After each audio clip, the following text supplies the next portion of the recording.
Hey y'all, what it is, what it ain't gonna be, what it is, what it ain't gonna be. It's born. I ain't got no spill. I just keep it all the way real, and it's clout chasing at all time. What we doing today? We gonna see about this presidential election. I mean presidential debate. You know what I'm saying? We got Biden and Trump facing off, and we're gonna see what's going on. So let's get into that. Let's see what they got going on. News political contributors, Democratic strategist Joel Payne, and Republican strategist Terry Sullivan. Guys, good to see you both. Chat, y'all. Hey there, hello. Hello. Joel, we're going to start with you. What do you think Biden needs to do tonight to win this debate? Well, I think, Gail, there are two C's, contrast and consolidation. The president needs to focus on consolidating his base. It's something that Donald Trump has been able to do more effectively to this point. Joe Biden needs to focus on bringing home those core Democratic constituencies that have waned a bit in public opinion polls. And I think focusing on abortion, focusing on democracy, I think he'll hope to accomplish that, and accomplish that with contrast, showing that this is a race between two very different presidents with two very different visions of America. And I think if Joe Biden is able to put that forward, he and his campaign will feel very confident that they have a successful night tonight. We'll see. You know, Terry, listen, Donald Trump could almost say the exact same thing. What does a win look like for him tonight? You know, in my experience, Gail, of prepping candidates for these debates is you've got both a strategic goal and a tactical goal. And the tactical goal is to have that viral breakout moment, that soundbite. And that's really important.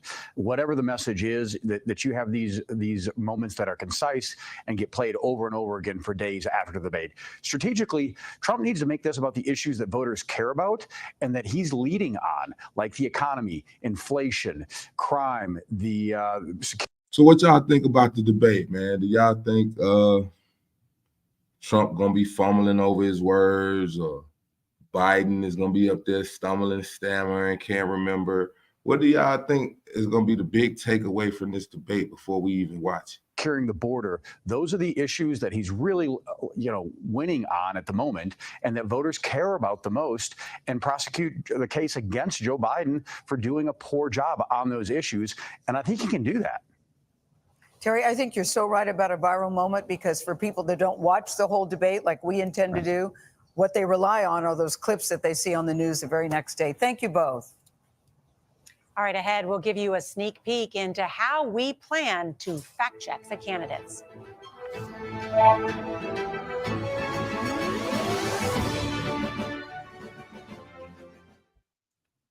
Yes. Yeah, I'm getting it live from CBS, y'all. Live from CBS News. Go to the ends of the Live from CBS News Studios, y'all. Coming with the presidential debate. Seen anything like this before either. That's because there are two presidents. Yes, because there are two presidents, and because there seemed to be such dissatisfaction with both candidates on both sides. I also find that very fascinating, that both sides say, I'm not happy with my choices. I think back to the debate that y'all moderated in early 2020. What was one of the biggest headlines coming out of that night? Well, that was like herding cats. That was very difficult. The big headline was Joe Biden made a policy pledge, right? Yes. I will nominate a black woman to the Supreme Court, and I will make that happen on my first choice. That was a new policy thing. It was a headline. It was something he could run on the rest of the time. So what do y'all think Trump gonna run on this year? Like, what's his gonna be? Because I hear a lot of people seem like they got their mind made up. It's a lot of people I'm hearing talking about Trump. A lot of people upset with Biden. What y'all think, y'all? Put it in the comment. Who y'all going for? Who is y'all next political leader? What's to say one of them doesn't do that tonight and suggest something meaty and somewhat policy driven that drives headlines? Who might that be, Ed? Who would propose that? Yes. I mean, either of them could do it. No, who might that be that you think would create a headline? Because I think debates are about messaging and they're about moments. It's what Terry said. Somebody is going to try to make a moment, whether deliberately. My prediction, Trump going viral tonight, y'all. That's why I came on this live. Trump is about to go viral. Whatever he say, whatever he do, he about to go bananas. So, you know, that's why I did this live. I'm like, you know what? I'm not no real political guy. I know a lot of people are not going to come to this live. But for the people that do come to this live, thank you. Please like, share, and subscribe. I'm trying to go live a lot more lately. And thank y'all for liking, sharing, and subscribing. To all the subscribers and things of that nature. I appreciate you. I want to do some subscriber appreciation things real soon. So just get prepared for that. But right now, we're going to get back into this Biden and Trump face-off. In a good way or inadvertently. But we want to. Somebody wants a moment. But we'll stay grounded and knowing that actually they're not defined by what they do in these 90 minutes. They have huge, long records. Yes. Promises made in the evening. We have a record against which we can check them, whether they're just blowing smoke or whether they've put together a team and a vision to execute that idea. Because these two candidates have been tested in the job and facing the reality that tonight might get into fantasy. And how do you characterize each other's record? Each president has 4 years, nearly 4 years for Joe Biden, a full 4 years for President Trump. And if they wade into that and they mischaracterize that, we will be there to describe what is or isn't true. What we see in our polling so often, though, is the short memories Americans have. Sure. And so it's not just fact checking, it's reminding people that when they tried to recast Donald Trump as Ronald Reagan, peace through strength, well, actually, he tried to pull troops out of Germany, South Korea, and Japan. That it is not about America fighting wars now, as Donald Trump will say. America's not actively involved in wars. We're just in such a different information space. And I think that's what's fascinating about what you're doing here, Major, where we are not just fact checking and elevating truth. We have to actively bring down untruth and tell you, no, this is wrong. This is why it's wrong. They're about to have some fake news coverage. I might go around different news sources. I just started out with CBS News. As the debate goes on, but they're already basically setting it up to where they're going to have basically this guy is going to be like a fact checker, and they're going to come up with all these statistics and these polls, and I think it's probably going to be a lot skewed towards one or the other. So because that we'll check on that as well. Space out there is spreading these untruths in ways in outlets other than ours. We are moments away from this debate. Let's get a quick check-in with Nancy Cordes and Robert Costa there in Atlanta. Nancy? Nora, the president is going to want to talk about a range of issues tonight: reproductive rights, taxes, the economy. But first and foremost, he wants to make the case that Donald Trump is too dangerous to allow back into the Oval Office. He'll say he's now a convicted felon, that he inspired the January 6th insurrectionists, that he admires dictators, that he's under indictment here in Georgia in this very county, Fulton County.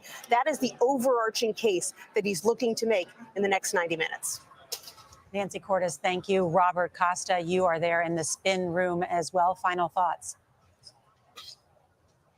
I just was speaking to some Trump campaign advisors, and they said this is all about former President Trump trying to win over those Nikki Haley Republicans. He's already got his base, but can his temperament tonight, his personality, his answers on really important policy issues, can it convince independents, traditional Republicans, those who have skepticism about him, to give him another shot, a full look? We'll see. 90 minutes, it's political war between these two.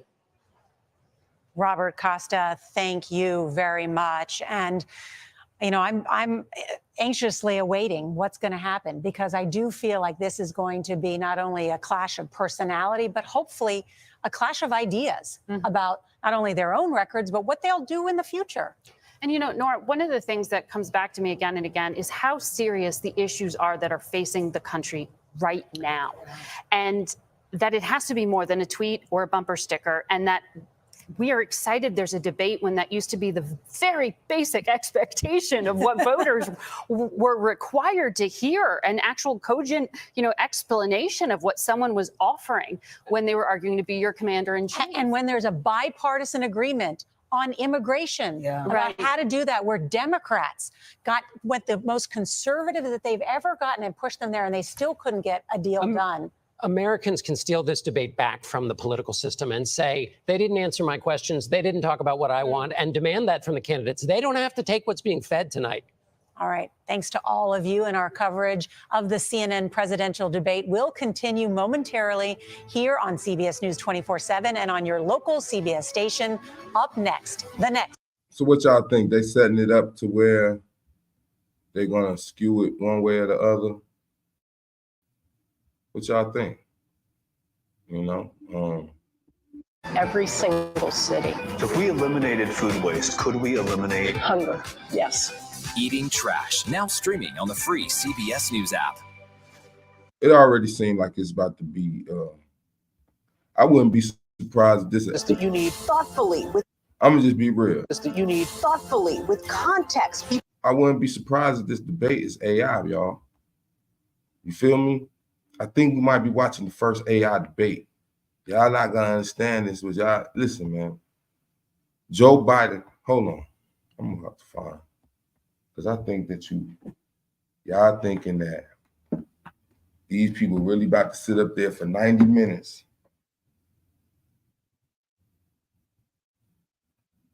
These jokers old, man. These jokers old as hell. Let me see. How old is Joe Biden? 81 years old. He 81, right? Joe Biden, 81. How old is Donald Trump?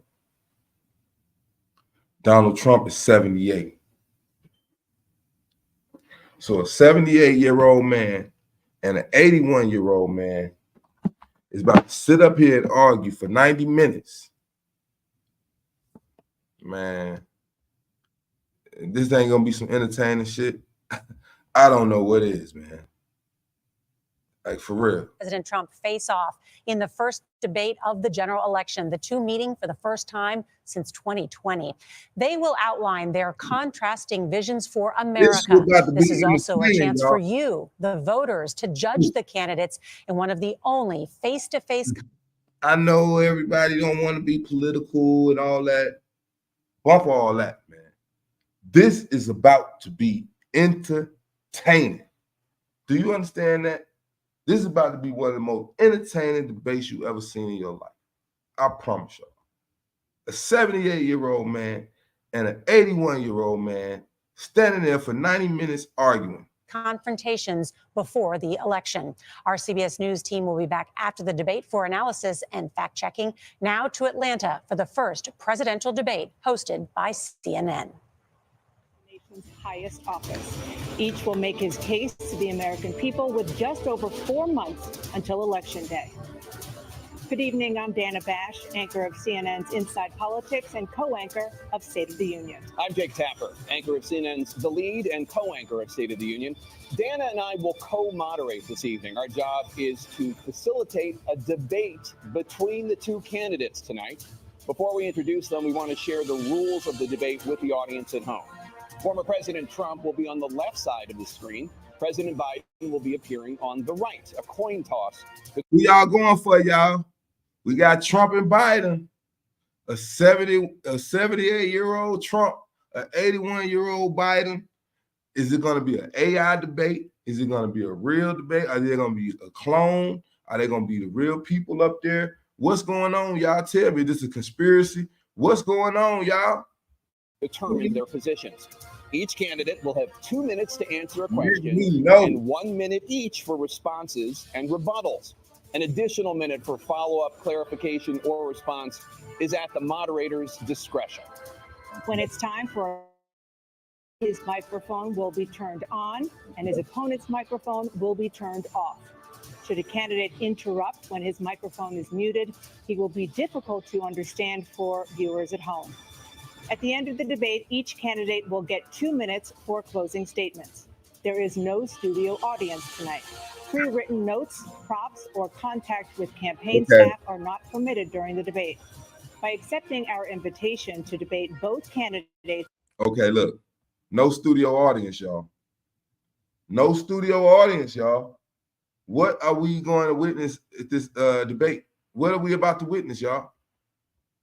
and their campaigns agreed to accept these rules. Now, please welcome the 46th President of the United States, Joe Biden. Man, that look like AI, dog. Great to be here. Thank you. No, man. And please welcome the 45th President of the United States, Donald Trump.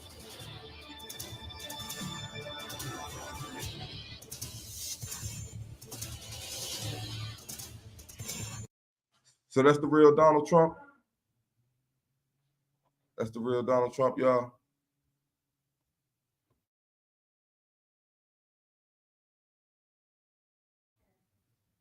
So, is this the real Donald Trump? Is this the real Biden? Is this going to be a real debate? Let's see. Gentlemen, thanks so much for being here. Let's begin the debate, and let's start with the issue that voters consistently say is their top concern, the economy. President Biden, inflation has slowed, but prices remain high. Since you took office, the price of essentials has increased. For example, a basket of groceries that cost $100 then now costs more than $120. And typical home prices have jumped more than 30%. What do you say to voters who feel they are worse off under your presidency than they were under President Trump? We got to take a look at what I was left when I became president and what Mr. Trump left me. We had an economy that was in free fall. The pandemic was so badly handled. Many people were dying. All he said was, it's not that serious. Just inject a little bleach into your arm. You'll be all right. The economy collapsed. There were no jobs. Unemployment rate rose to 15%. It was terrible.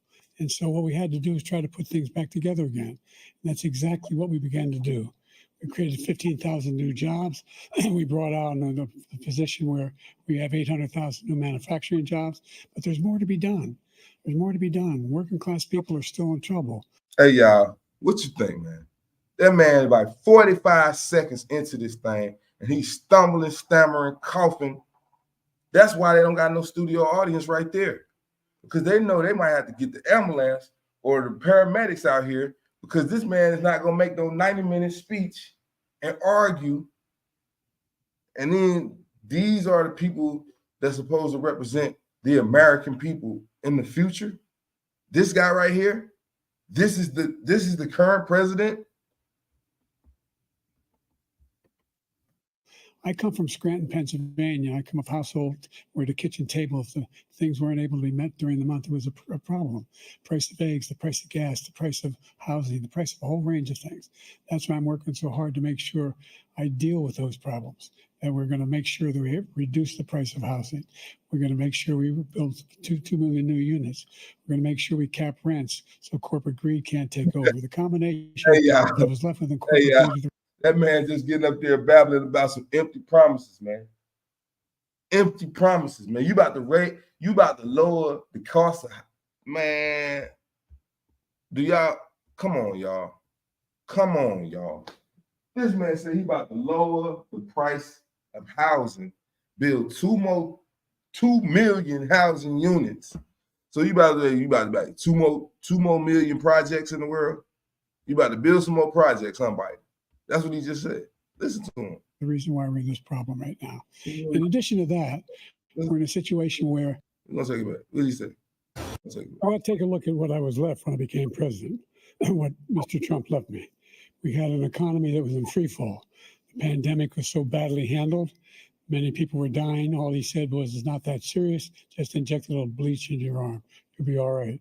The economy collapsed. There were no jobs. Unemployment rate rose to 15%. It was terrible.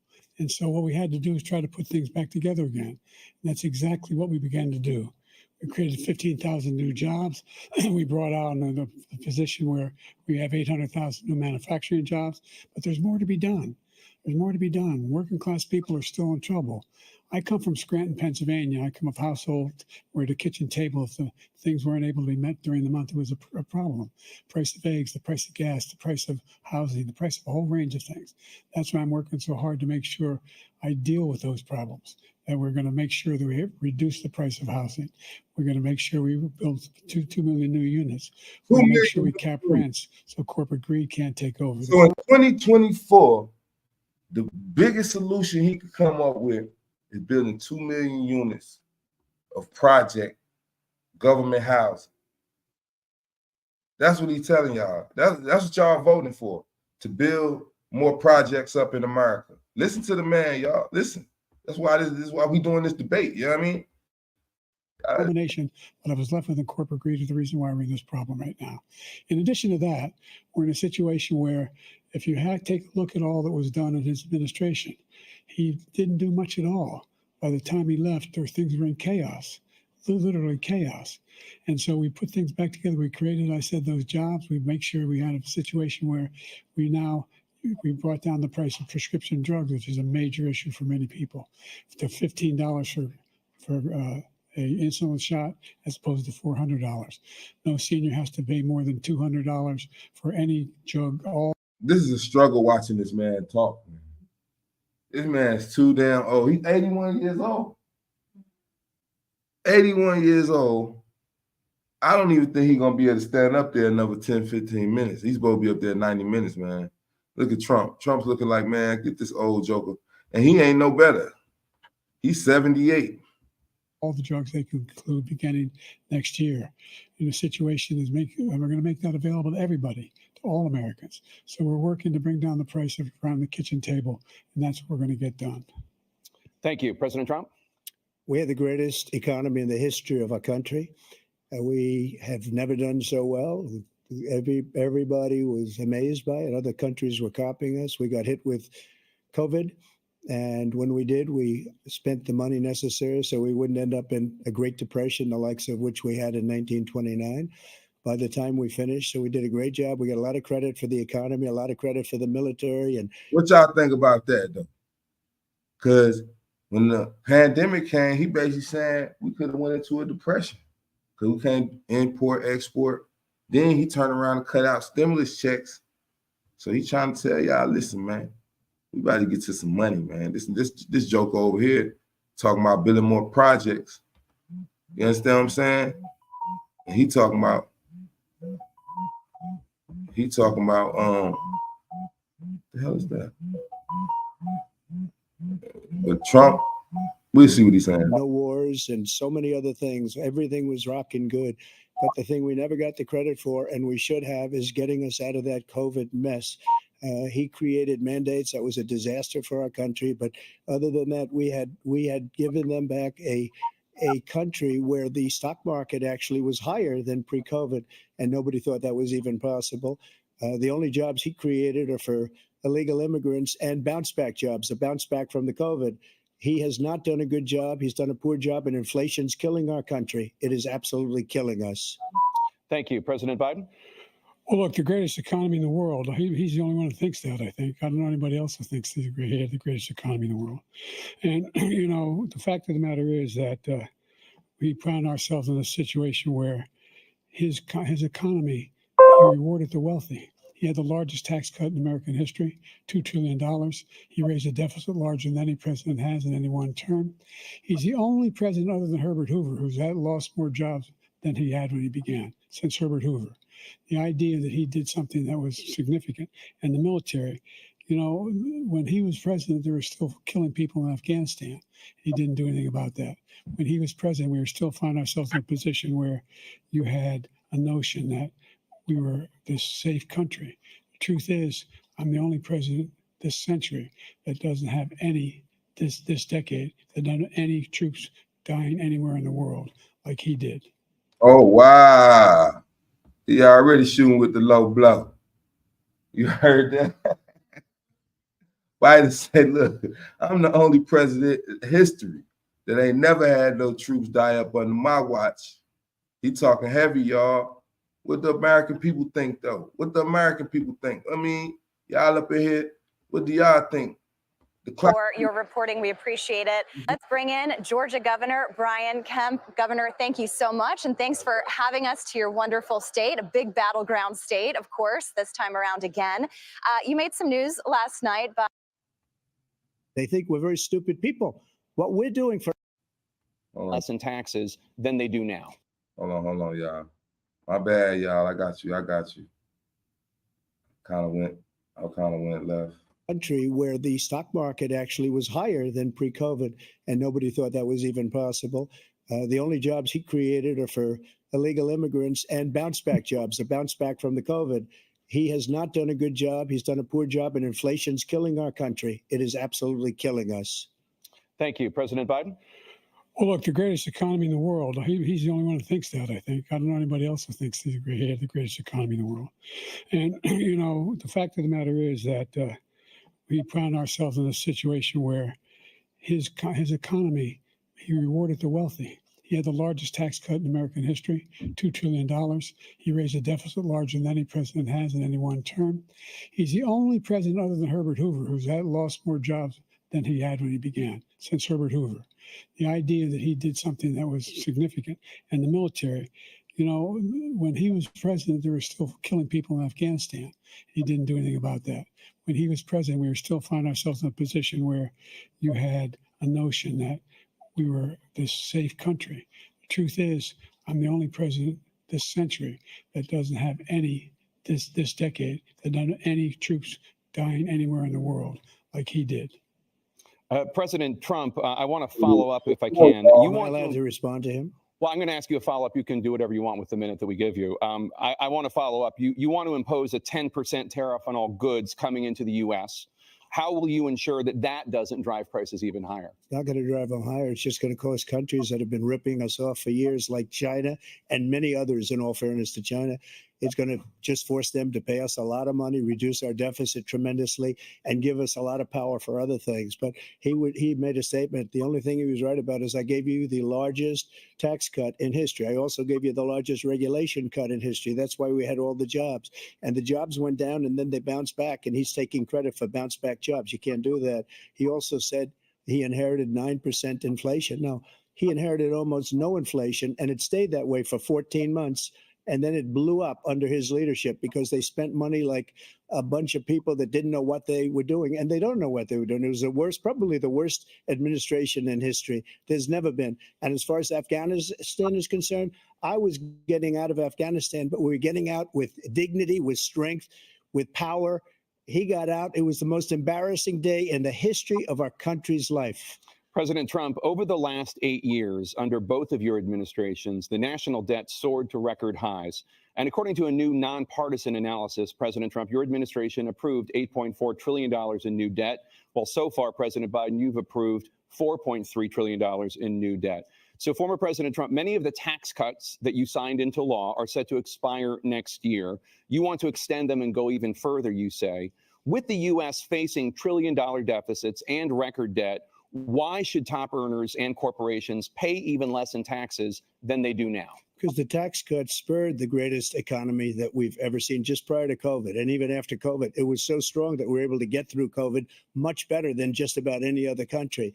But we spurred, that tax spurred. Now, when we cut the taxes, as an example, the corporate tax was cut down to 21% from 39%, plus beyond that. We took in more revenue with much less tax, and companies were bringing back trillions of dollars back into our country. The country was going like never before, and we were ready to start paying down debt. We were ready to start using the liquid gold right under our feet, the oil and gas right under our feet. We were going to have something that nobody else has had. We got hit with COVID. We did a lot to fix it. I gave him an unbelievable situation with all of the therapeutics and all of the things that we came up with.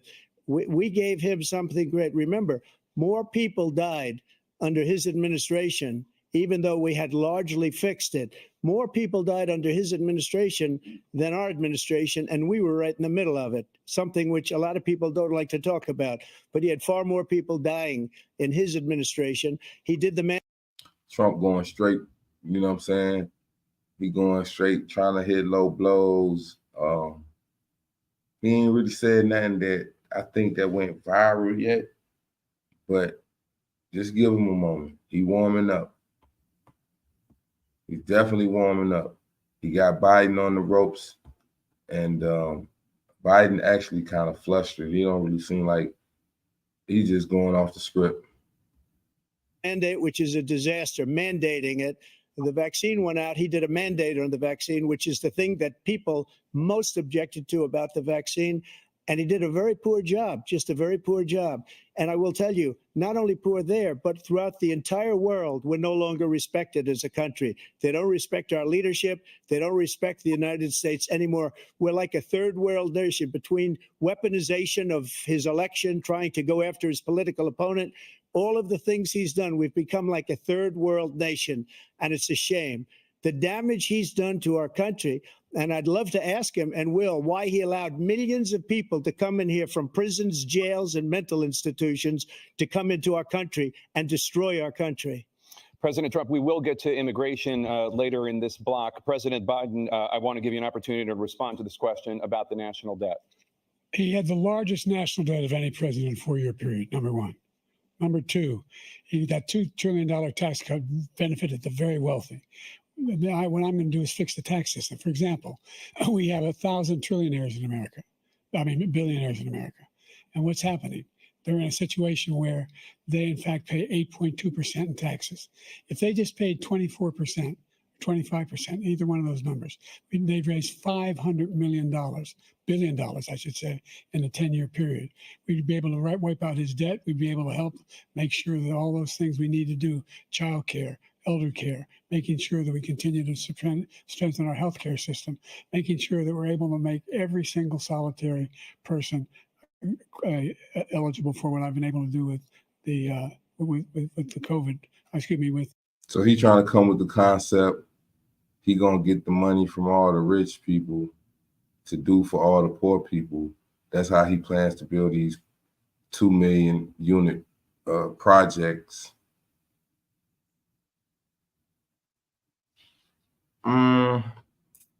I don't know. I don't think that's what we need, Biden. That don't sound like what America need, Biden. I don't know. Just y'all tell me. It's just it don't sound like dealing with everything we have to do with look, if we finally beat Medicare. Thank you, President Biden. President Trump? Well, he's right. He did beat Medicare. He beat it to death, and he's destroying Medicare because all of these people are coming in. They're putting them on Medicare. They're putting them on Social Security. They're going to destroy Social Security. This man is going to single-handedly destroy Social Security. These millions and millions of people coming in, they're trying to put them on Social Security. He will wipe out Social Security. He will wipe out Medicare. So he was right in the way he finished that sentence. And it's a shame. What's happened to our country in the last 4 years is not to be believed. Foreign countries, I'm friends with a lot of people. They cannot believe what happened to the United States of America. We're no longer respected. They don't like us. We give them everything they want, and they think we're stupid. They think we're very stupid people. What we're doing for other countries, and they do nothing for us. What this man has done is absolutely criminal. Thank you, President Trump. Dana? This is the first presidential election since the Supreme Court overturned. Funniest thing, Trump beat Biden to the punch about the criminal allegations. So now, if Biden start coming in talking about his criminal charges, Trump already accused him of being a criminal president. He's saying that whatever he's doing is criminal. So it's Roe v. Wade. This morning, the court ruled on yet another abortion case, temporarily allowing emergency abortions to continue in Idaho, despite that state's restrictive ban. Former President Trump, you take credit for the decision to overturn Roe v. Wade, which returned the issue of abortion to the states. Correct. However, the federal government still plays a role in whether or not women have access to abortion pills. They're used in about 2/3 of all abortions. As president, would you block abortion medication? First of all, the Supreme Court just approved the abortion pill, and I agree with their decision to have done that, and I will not block it. And if you look at this whole question that you're asking, a complex but not really complex. 51 years ago, you had Roe v. Wade, and everybody wanted to get it back to the states. Everybody, without exception. Democrats, Republicans, liberals, conservatives, everybody wanted it back. Religious leaders. And what I did is I put 3 great Supreme Court justices on the court, and they happened to vote in favor of killing Roe v. Wade. and moving it back to the states. This is something that everybody wanted. Now, 10 years ago or so, they started talking about how many weeks and how many this, and getting into other things. But every legal scholar throughout the world, the most respected, wanted it brought back to the states. I did that. Now the states are working it out. If you look at Ohio, it was a decision that was an end result that was a little bit more liberal than you would have thought. Kansas, I would say the same thing. Texas is different. Florida is different. But they're all making their own decisions right now. And right now, the states control it. That's the vote of the people. Like Ronald Reagan, I believe in the exceptions. I am a person that believes. And frankly, I think it's important to believe in the exceptions. Some people, you have to follow your heart. Some people don't believe in that. But I believe in the exceptions for rape, incest, and the life of the mother. I think it's very important. Some people don't. Follow your heart. But you have to get elected also. And because that has to do with other things. You got to get elected. The problem they have is they're radical because they will take the life of a child in the 8th month, the 9th month, and even after birth. After birth, if you look at the former governor of Virginia, he was willing to do this. He said, we'll put the baby aside and we'll determine what we do with the baby, meaning we'll kill the baby. What happened is we brought it back to the states, and the country is now coming together on this issue. It's been a great thing. Thank you. President Biden? It's been a terrible thing, what you've done. The fact is that the vast majority of constitutional scholars supported Roe when it was decided, supported Roe. And that's this idea that they're all against it is just ridiculous. And this is the guy who says the state should be able to have it. We're in a state where in 6 weeks, you don't even know whether you're pregnant or not, but you cannot see a doctor, have him decide on what your circumstances are, whether you need help. The idea that states are able to do this is a little like saying we're going to turn civil rights back to the states, let each state have a different rule. Look, there's so many young women who have been, including a young woman who just was murdered, and he went to the funeral. The idea that she was murdered by an immigrant coming in, they talk about that. But here's the deal. There's a lot of young women who are being raped by their... I told you, Biden going to do a lot of stammering and stuttering and flustering and trying to get his words together. I don't know. It looks like the real Biden. I don't know. It's just, it's crazy. He's not coherent about nothing he's saying. By their in-laws, by their spouses, brothers and sisters, it's just ridiculous, and they can do nothing about it. And they try to arrest them when they cross state lines. Thank you. There have been many young women murdered by the same people he allows to come across our border. We have a border that's the most dangerous place anywhere in the world, considered the most dangerous place anywhere in the world. And he opened it up, and these killers are coming into our country, and they are raping and killing women. And it's a terrible thing. As far as the abortion is concerned, it is now back with the states. The states are voting. In many cases, it's frankly a very liberal decision. In many cases, it's the opposite. But they're voting, and it's bringing it back to the vote of the people, which is what everybody wanted, including the founders, if they knew about this issue, which frankly they didn't. But they would have. Everybody wanted brought back. Ronald Reagan wanted it brought back. He wasn't able to get it. Everybody wanted it brought back, and many presidents had tried to get it back. I was the one to do it. And again, this gives it the vote of the people, and that's where they wanted it. Every legal scholar wanted it that way. Staying on the topic of abortion, President Biden, 7 states, I'll let you do that. This is the same topic. 7 states have no legal restrictions on how far into a pregnancy a woman can obtain an abortion. Do you support any legal limits on how late a woman should be able to terminate a pregnancy? I supported Roe v. Wade, which had 3 trimesters. First time is between the woman and the doctor. Second time is between the doctor and an extreme situation. The third time is between the doctor, between the woman and the state. The idea that the politicians, that the founders wanted the politicians to be the ones making decisions about women's health is ridiculous. That's the last. No politician should be making that decision. A doctor should be making those decisions. That's how it should be run. That's what you're going to do. And if I'm elected, I'm going to restore Roe v. Wade. So that means he can take the life of the baby in the 9th month and even after birth, because some states, Democrat run, take it after birth. Again, the former governor of Virginia, put the baby down, then we decide what to do with it. So he's willing to, as we say, rip the baby out of the womb in the 9th month and kill the baby. Nobody wants that to happen, Democrat or Republican. Nobody wants it to happen. Trump going for the juggler, y'all. That is simply not true. The Roe v. Wade does not provide for that. That's not the circumstance. Only if a woman's life is in danger, she's going to die. That's the only circumstance in which that can happen. But we are not for late-term abortion, period. Under Roe v. Wade, you have late-term abortion. You can do whatever you want, depending on the state. You can do whatever you want. We don't think that's a good thing. We think it's a radical thing. We think the Democrats are the radicals, not the Republicans. For 51 years, that was the law. 51 years, constitutional scholarship said it was the right way to go. 51 years, and it was taken away because this guy put very conservative members on the Supreme Court. He takes credit for taking it away. What's he going to do? What's he going to do, in fact, if the MAGA Republicans, he gets elected, and the MAGA Republicans control the Congress, and they pass a universal ban on abortion, period. Biden getting pissed off, y'all. You know what I'm saying? He don't like that.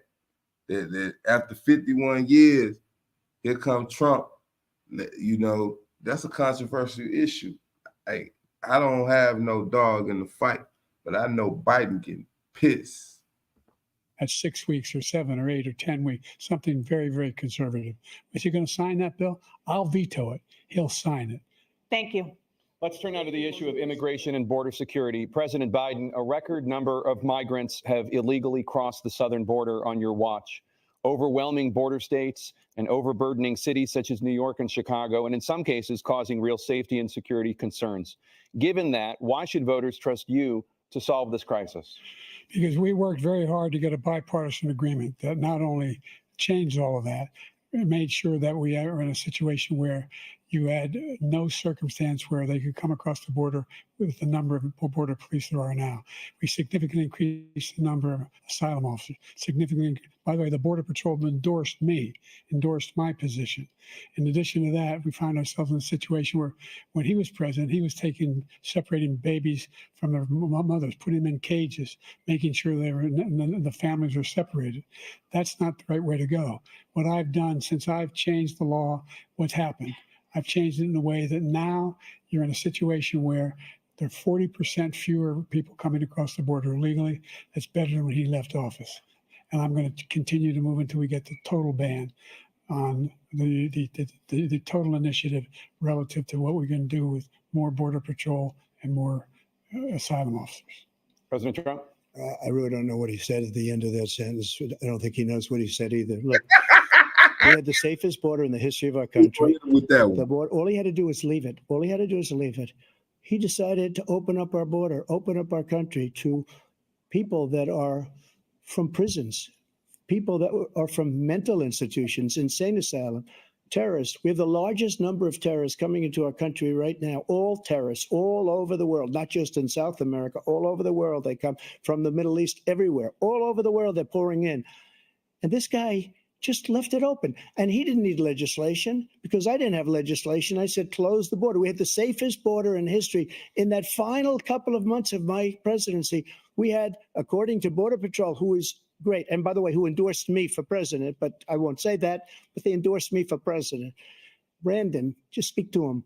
But look, we had the safest border in history. Now we have the worst border in history. There's never been anything like it. And people are dying all over the place, including the people that are coming up in caravans. Thank you, President Trump. President Biden? The only terrorist who's done anything crossing the border is one who came along and killed three, under his administration, killed an Al-Qaeda person come in his administration, killed three American soldiers. That's the only terrorist that's there. I'm not saying that no terrorist ever got through, but the idea they're emptying their prisons, we're welcoming these people, that's simply not true. There's no data to support what he said. Once again, he's exaggerating, he's lying. President Trump, staying on the topic of immigration. Biden pissed off, y'all. He calling Trump a liar and everything, man. These people, they old and cranky, man. The debate You've said that you're going to carry out, quote, the largest domestic deportation operation in American history, unquote. Does that mean that you will deport every undocumented immigrant in America, including those who have jobs, including those whose spouses are citizens, and including those who have lived here for decades? And if so, how will you do it? Just 1 second. He said we killed 3 people. The people we killed are al-Baghdadi and Soleimani, the 2 greatest terrorists, biggest terrorists anywhere in the world. And it had a huge impact on everything, not just border, on everything. He's the one that killed people with the bad water, including hundreds of thousands of people dying and also killing our citizens when they come in.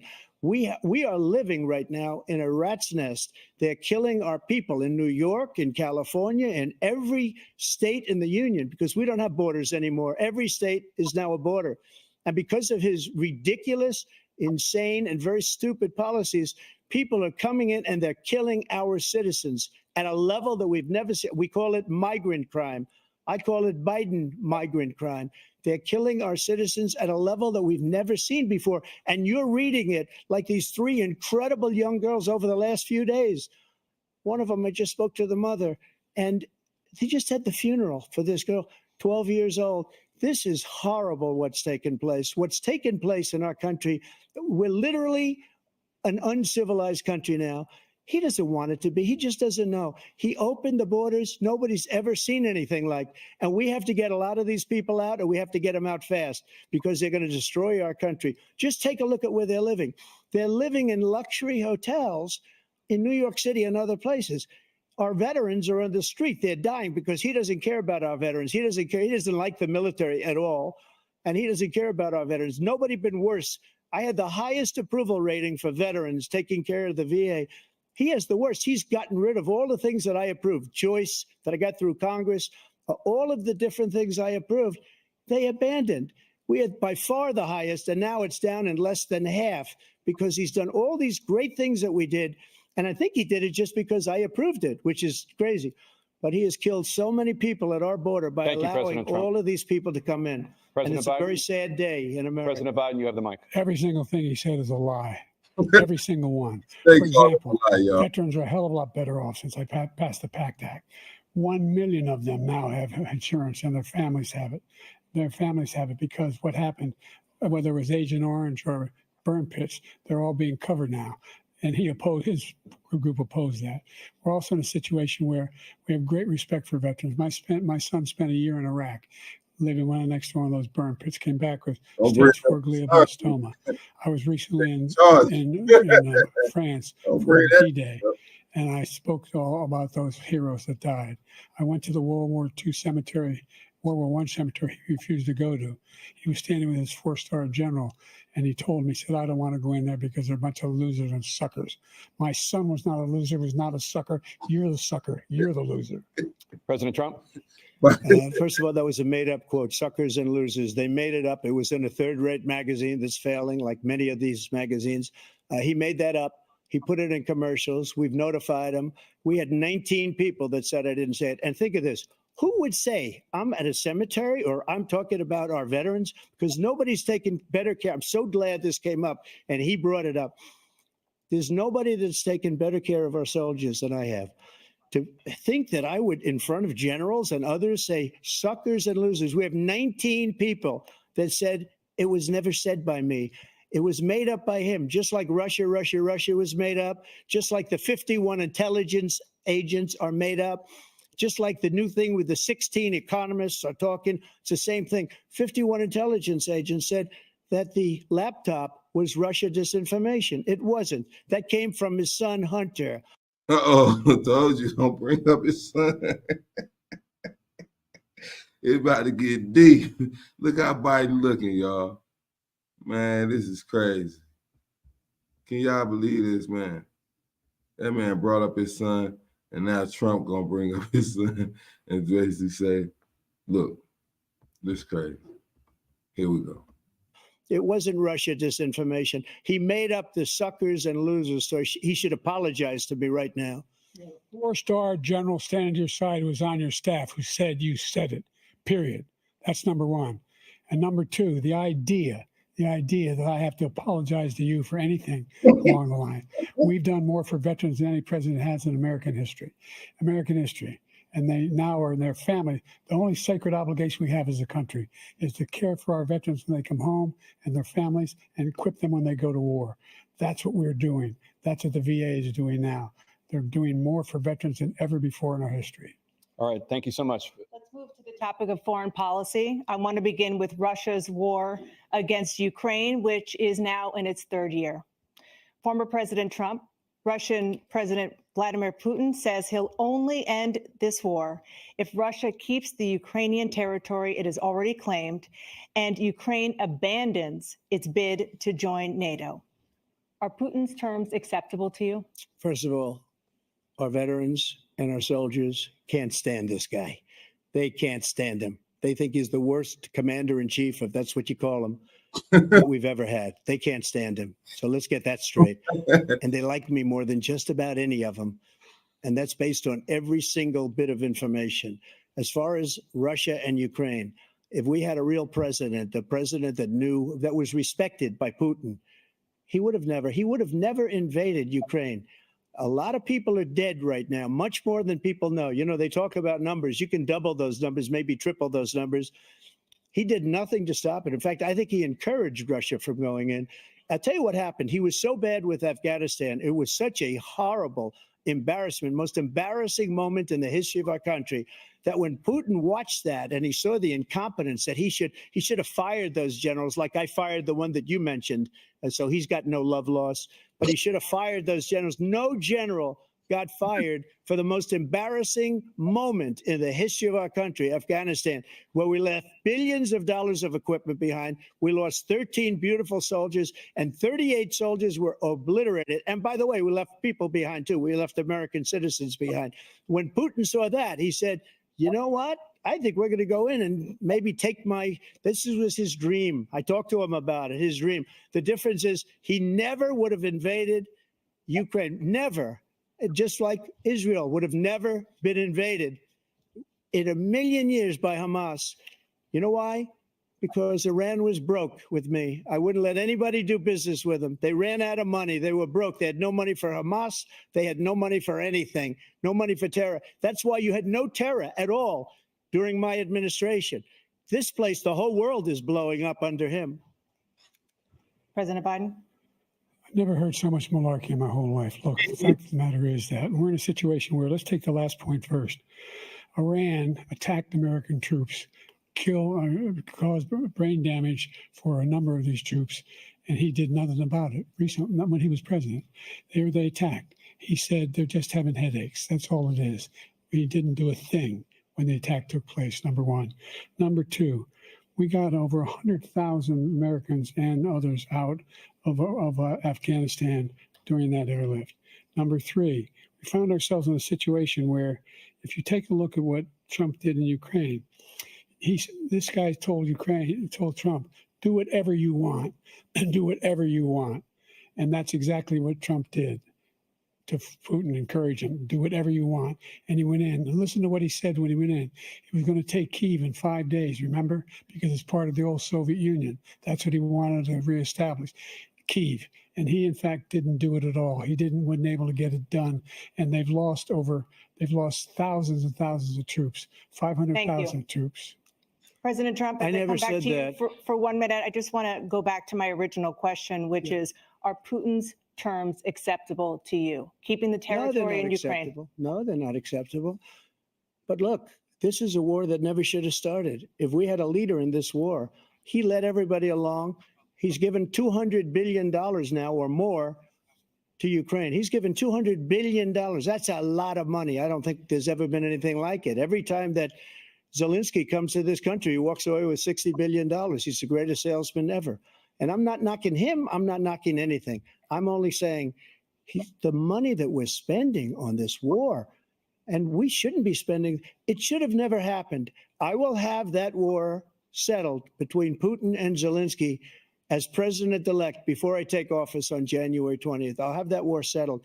People being killed so needlessly, so stupidly, and I will get it settled, and I'll get it settled fast before I take office. President Biden, you have a minute. The fact is that Putin is a war criminal. He's killed thousands and thousands of people. And he has made one thing clear. He wants to reestablish what was part of the Soviet Empire, not just a piece. He wants all of Ukraine. That's what he wants. And then you think he'll stop there? Do you think he'll stop when if he takes Ukraine?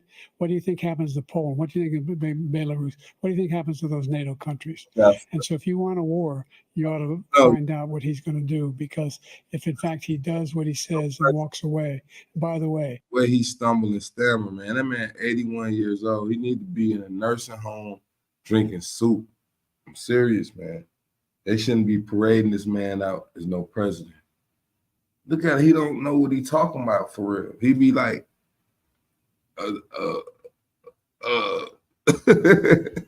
But anyway, though, I'm just, man. I ain't for or against nobody. I'm just saying he don't. All that money we give Ukraine are from weapons we make here in the United States. We give them the weapons, not the money at this point.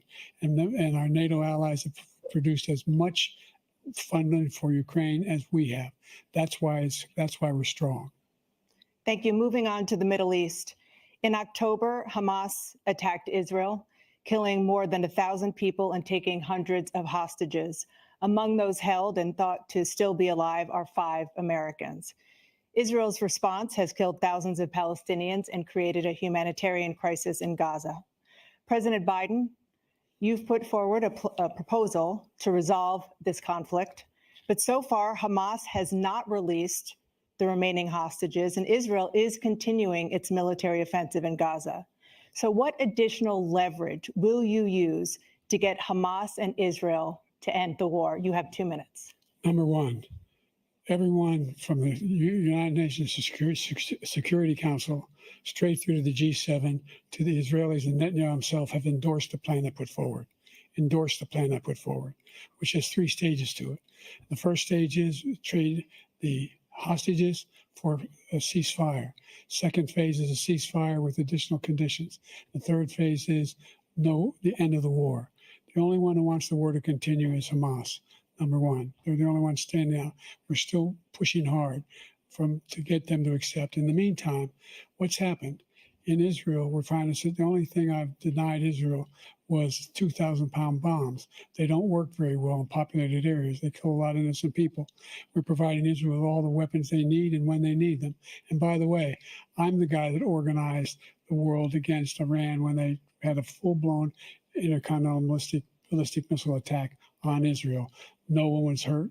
No one Israeli was accidentally killed, and it just stopped. We saved Israel. We are the biggest producer of support for Israel of anyone in the world. And so there are 2 different things. Hamas cannot be allowed to be continued. We continue to send our experts and our intelligence people as to how they can get Hamas like we did bin Laden. You don't have to do it. And by the way, they've been greatly weakened, Hamas, greatly weakened, and they should be. They should be eliminated. But you've got to be careful for using certain weapons among population centers. Just going back to Ukraine for 1 second.